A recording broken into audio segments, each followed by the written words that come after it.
Welcome to Samba Samba. Enjoy the video. You start by lining up the raw materials, project file, all footage and presets so you can reproduce edits exactly. Make one copies into a working folder and export metadata like XML, ETL, or OFF. This preserves timing and effects. Once done, install the same editor version or a compatible alternative to avoid plugin mismatches. Make sure to relink media using relative paths. This prevents broken references. This first step saves hours later and gives you a reliable base to clone from.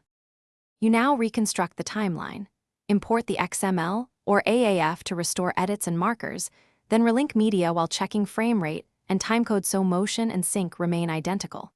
If effects or plugins are missing, replace them strategically with native equivalents or render intermediate proxies to match look and performance. Once rendered, compare keyframes and transitions side by side to confirm match. Make sure to adjust color space and LUTs. Those small shifts are often why clones look off and need fine correction. You finish by exporting with the original codec, bitrate, and container to create a bit-for-bit comparable file. This preserves color and motion fidelity. Once exported, test playback on several devices and verify audio sync and color consistency.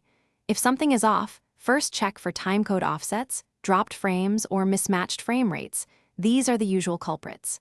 Make sure plugin versions and render order match the source. If needed, re-render problem sections as intermediate files and replace them in the final timeline. Thanks for watching. Consider subscribing if we helped you.